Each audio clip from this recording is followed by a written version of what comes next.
first principles of the Declaration of Independence were not only natural rights, but they were like natural resources. They were like precious ore. They were like clean air you could breathe. And now they were written up in a formal document that said these belong to all men, that they're inalienable. They belong to everybody. George Washington learned of the Declaration on July 9, 1776. He assembled his troops on an open parade ground to hear the document read aloud. His hope was that the notion of independence would inspire his men to fight on. Within a year and a half, hundreds of those men would desert him. The pay was low, infectious disease was rampant, and a large number of poor whites still did not see this conflict as their revolution.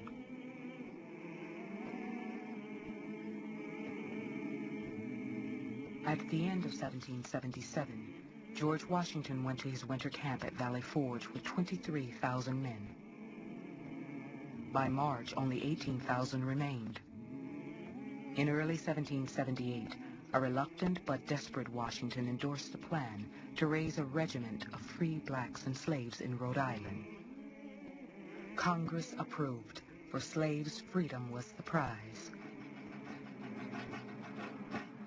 Across the former colonies, slaves would come ready to bear arms in exchange for their freedom. Many changed their names to reflect their aspirations. Pomp Liberty, Dick Freedom, Jupiter Free, Jeffrey Liberty.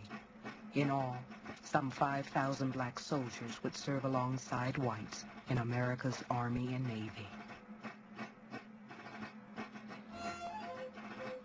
For a slave to suddenly be promised freedom, you would be given a uniform, you would be given rations, you would be reasonably well fed and well cared for, and you would be part of something greater than a plantation existence. You were part of a national effort. And so it was uplifting in so many ways. It took you out of this horrible situation you were in. It put you at a different level of abstraction. It gave you a purpose in life. You're serving something. As something was a nation that might not be serving you in the proper way, but nevertheless you can make a contribution to the future. In 1778, France signed a formal treaty of alliance with the Americans. By the end of that year, the British High Command knew that if they were to win the war, they would have to invade the South.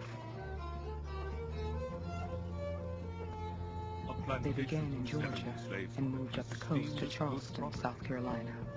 Thousands of slaves joined them. The situation was essentially upheaval. The whites were fleeing their plantations as the British began to move into the South, sometimes trying to take their blonde people with them, other times just leaving them. When they left them, many of the African Americans took over the plantation homes, looted them, took all kinds of clothing. So there was a tremendous amount of elation. There was also the question of where were they going? How is it saying, is it going to end? Those who ran into the woods risked everything. Capture by the Americans meant certain punishment, even death. And the way to the British was not clear. But they gathered their children, their parents, and their courage. It was a chance at a new life. I determined to go to Charlestown and throw myself into the hands of the English. They received me readily, and I began to feel the happiness of liberty, of which I knew nothing before, although I was most grieved to be obliged to leave my friends and remain among strangers. Boston King, Charlestown, South Carolina. Our safe haven is in and of itself problematic. The British are deeply implicated in the slave trade. Slavery at the time of the Revolution, slavery is still legal in the British colonies. So the idea that one would be safer being with the British than being with the Americans is not necessarily clear. While serving with the British, thousands of fugitive slaves contracted smallpox. British policy was that the sick be taken away from camp, where untold numbers perished. Nevertheless, in South Carolina, more than 20,000 people risked life and limb to reach the British lines. For most of the war, George Washington and his generals had waited for the moment when a major offensive might cripple the British Army and change American fortunes for good. That moment came in the fall of 1781 at a small Virginia tobacco port, Yorktown.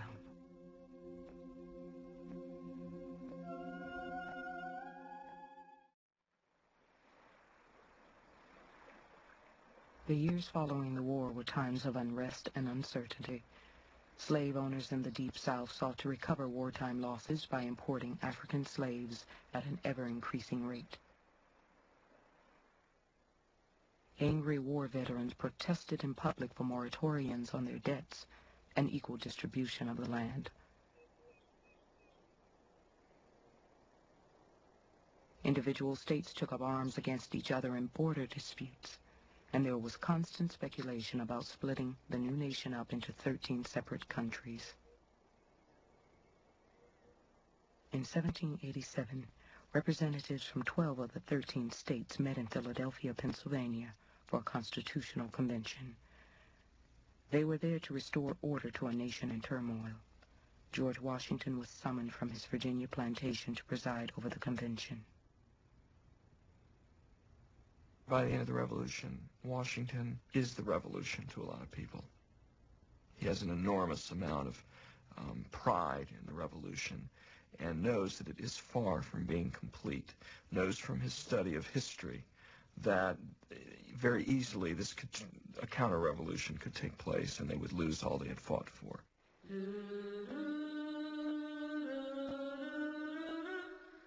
There was no greater division in the nation than the one that lay between the states that had begun to abolish slavery and those that had not.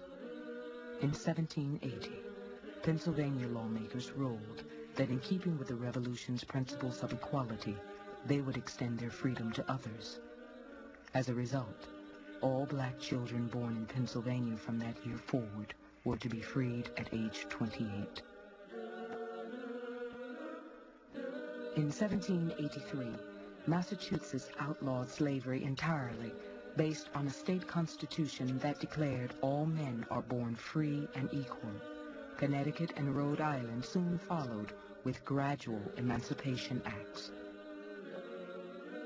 As the tide began to turn against slaveholders in the North, the nation's founders laid the groundwork for a society that could grow while both espousing ideals of liberty and endorsing the practice of slavery. Every time a new state was brought into the Union, the test was there a slave state to bring in with a free state? So we've got a nation now growing with the interest of free states and the slave states kind of trying to grow in tandem. It's a dispute between two different systems. One system of slavery, based upon slavery, and the other system based upon free labor. And so virtually every issue that was discussed in the Constitutional Convention had an impact from slavery. The libertarian ideology of the entire revolutionary and constitutional period is this notion that the pursuit of happiness is tied to property. So even though Thomas Jefferson is able to say all men are created equal and endowed by their Creator with inalienable rights, these rights include the right of property. As strongly as people might adhere to the notion of liberty and freedom, they adhere just as strongly to the notion of property.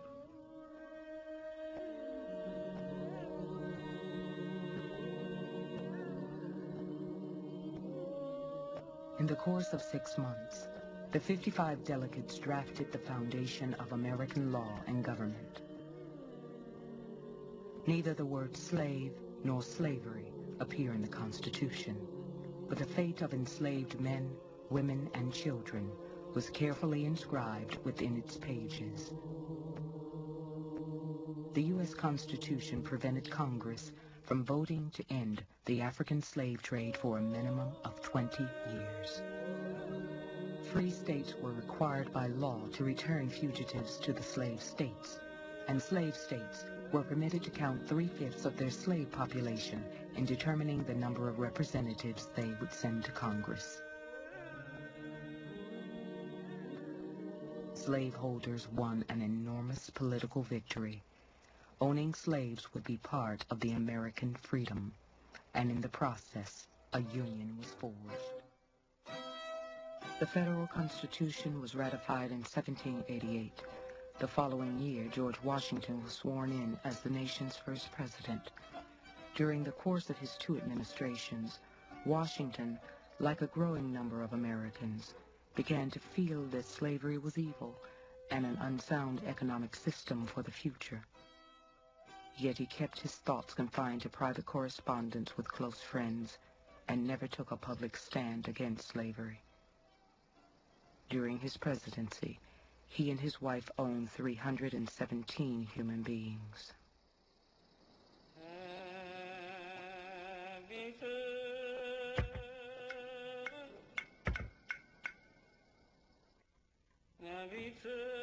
Upon the decease of my wife, it is my will and desire that all the slaves which I hold in my own right shall receive their freedom. In his final will, George Washington stipulated that upon his wife's death, the 125 slaves that he owned outright would be free. His wife's slaves would be parceled out to her heirs according to the terms of her will.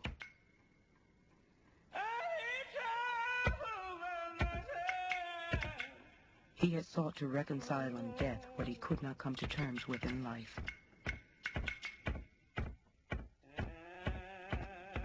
On a cold December night in 1799, George Washington died.